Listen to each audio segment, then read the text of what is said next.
नमस्कार, कोकणचा नंबर 1 महाचॅनल कोकण 7 लाईव्हमध्ये आपलं स्वागत आहे. 12वी नंतर किंवा उच्च शिक्षण घ्यायचं असलं तर अनेक आपल्यासमोर आव्हानं असतात. नोकरी करत शिक्षण घेण्याची इच्छा असते, पण काही वेळा ती घेता येत नाही.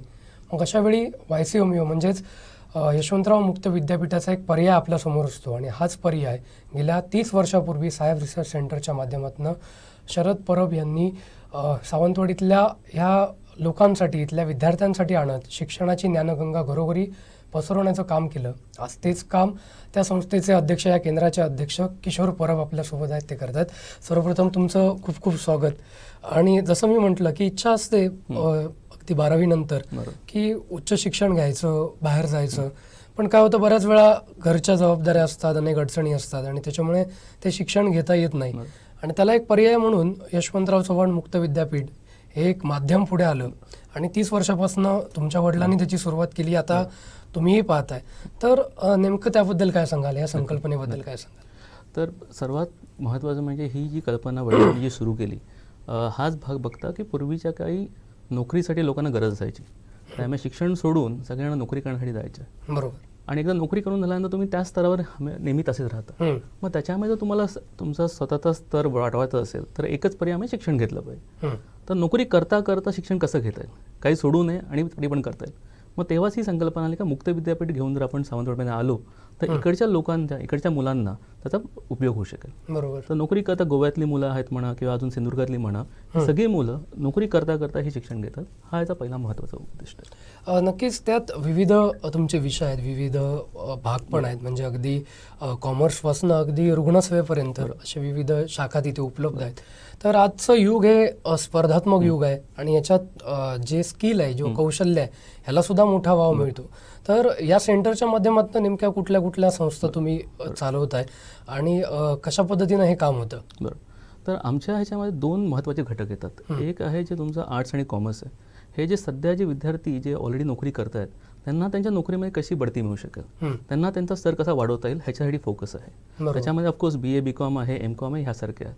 पण त्याहून एक दुसरा घटक आहे जे खरंच शिक्षण घेऊ शकत नाही किंवा त्यांची तेवढी कॅपॅसिटी नाही आहे, तर त्यांच्यासाठी जॉब ओरिएंटेड कसे करू शकतो. ह्याच्यामध्ये इलेक्ट्रिशियन आहे, AC रेफ्रिजरेशन आहे, रुग्णसहाय्यक आहे, सिव्हिल सुपरवायझर आहे.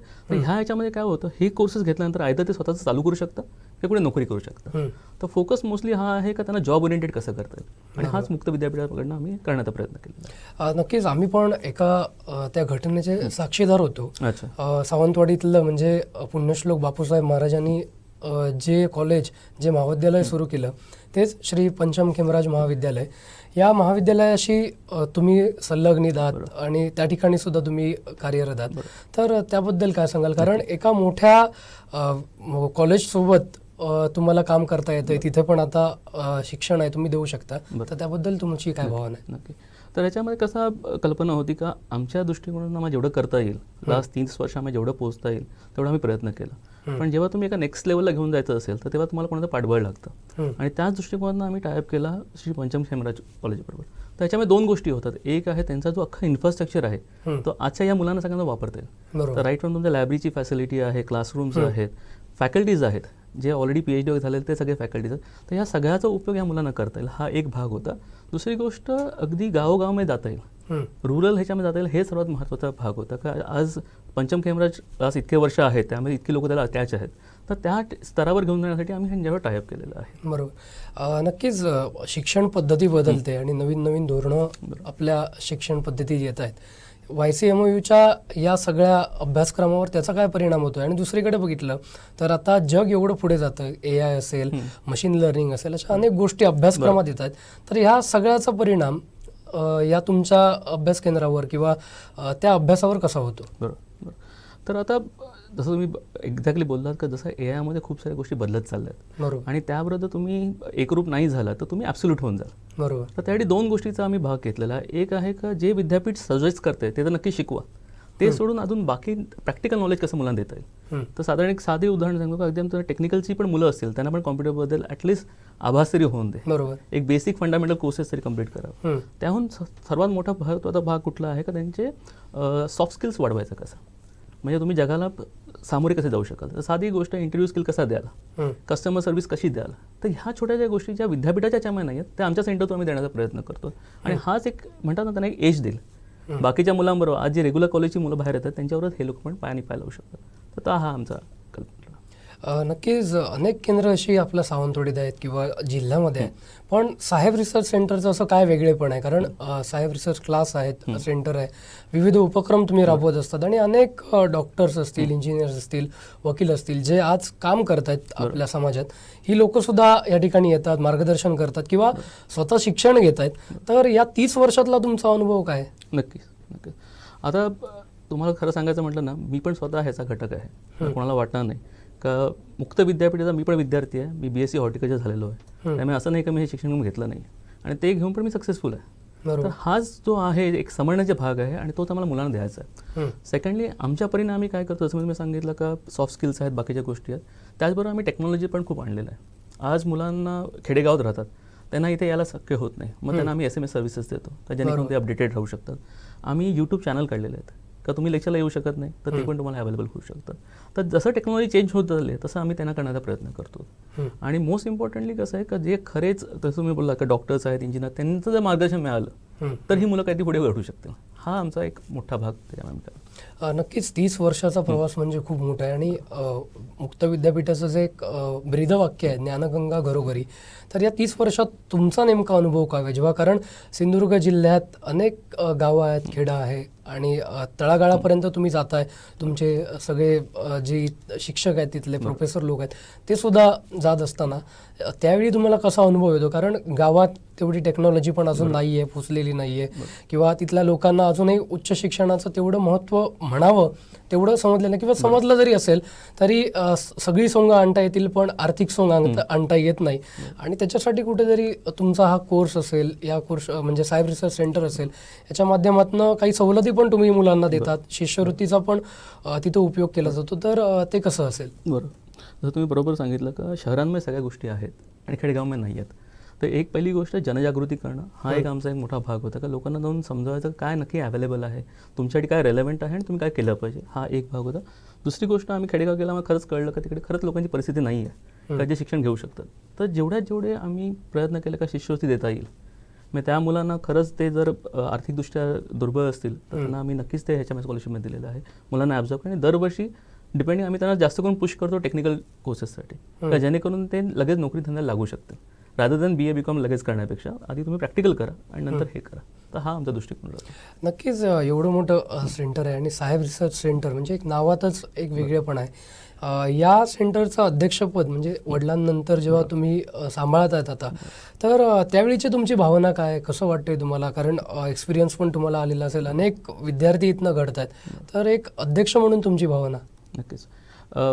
कसं झालं का इथून शिक्षण वगैरे घेऊन मी पण अख्खा मुंबईला होतो. मी आज तुम्ही म्हणाल तर इंडिया, श्रीलंका, बांगलादेश या सगळ्या देशामध्ये फिरतो आणि तिकडे शिक्षण प्रणाली कशी चालली आहे आणि कुठे जग चाललं आहे, कॉर्पोरेट्समध्ये लोक कसे लर्निंग करतात, तेच गोष्टी सगळ्या आम्ही इथे घेऊन येण्याचा प्रयत्न करतो का जेणेकरून जेव्हा एक 4-5 वर्षात तुम्ही बघाल का खूप गोष्टी चेंज झालेल्या असतील. कारण AI आणि हे एवढ्या गोष्टी रिप्लेस करणार आहेत, बरोबर, म्हणजे मॅक्झिमम जॉब तुम्ही सगळे रिप्लेस होणार आहेत. बरोबर. तर त्याचा जो फायदा आहे ह्या मुलांना कसा करता येईल, तर हीच पहिली भावना होती का आपण बाहेर जे ज्ञान चाललं आहे त्यांना इथे कसं आणू शकतो. दुसरी गोष्ट जेव्हा अध्यक्षपदाला त्या सर्वात मोठी जबाबदारी होती का जेव्हा इतक्या 30 वर्षाचा हे आहे वारसा आहे तो कसा पुढे घेऊन जात आहे आणि तो कसा पुढे ग्रो करत आहे. तर जसे हे उपक्रम चालले आम्ही अजून उपक्रम आणण्याचा प्रयत्न करणार आहोत, अजून नवीन गोष्टी कशा लोकांना देता येईल हाच आमचा दृष्टिकोन असतो.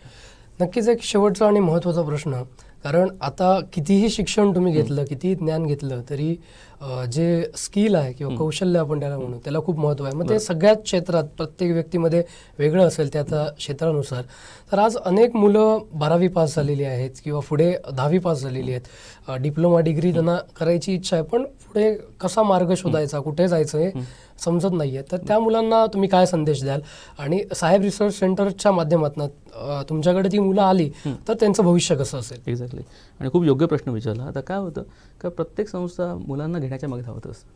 आम्ही त्याच्यामध्ये थोडा अप्रोच चेंज केला का आम्ही त्यामुळे काउन्सिलिंग हा घटक घातला आहे. आता काउन्सिलिंगमध्ये नक्की काय आहे का त्या मुलाचं पहिलं प्रोफाइलिंग समजा, त्याची इच्छा काय. आज काय होतं आपण खूपदा बघितलं असेल लोक ग्रॅज्युएट होतात, कॉमर्स करतात, पण त्यांची कल होती सायन्सकडे आणि काही वेगळ्या गोष्टी आहेत. तर काउन्सिलिंगमध्ये हा भाग असतो का नक्की त्याचं पहिलं समजून घ्यायला का त्याची इच्छा काय, त्यानंतर कुठले मार्ग त्याला अवेलेबल्स आहेत ते त्याला हे करतात. आणि अख्ख्या त्या जर्नीमध्ये त्याला हँड थ्रू करतो. म्हणजे असं नाही की आम्ही ॲडमिशन दिली का त्याला अख्खं वर्षभर बघणार नाही. वर्षभर त्याच्याबरोबर आमचे काउन्सिलर्स असणं जे इन्शुअर करणं की ते एज्युकेशन घेतं, प्लेसमेंट कशी करता येईल हे पण आम्ही प्रयत्न करतो. तर ते जेव्हा होईल तेव्हा त्या मुलांना अख्खं म्हणतो आपण एंड टू एंड सोल्युशन होऊ शकेल. बरोबर. तर तो करण्याचा आम्ही प्रयत्न करतो. तर मुलांना आम्ही जास्तीत जास्त आव्हान करतो का या काउन्सिलिंगला या. ॲडमिशन घेणं कारण ही खूप नंतरची गोष्ट आहे. पहिलं समजून तर घ्या तुमची कल कुठे आहे, तुम्ही काय केलं पाहिजे आणि वाटचाल कशी करता येईल. तर हे करण्यासाठी मी नक्की आव्हान करेन तुमच्या माध्यमातून. नक्कीच धन्यवाद. आज तुम्ही आमच्याशी खूप संवाद साधलात आणि संपूर्ण या गोष्टीबद्दल माहिती दिली. कारण मुलांना एका स्टेपनंतर भविष्यात कुठे जायचं, कुठला मार्ग निवडायचा ह्या गोष्टी समजत नाहीत. अनेक मुलांना इच्छा असताना सुद्धा आर्थिक परिस्थिती असेल किंवा बाहेर जाता येत नाही म्हणून जबाबदाऱ्यामुळे शिक्षण घेणं कठीण होतं.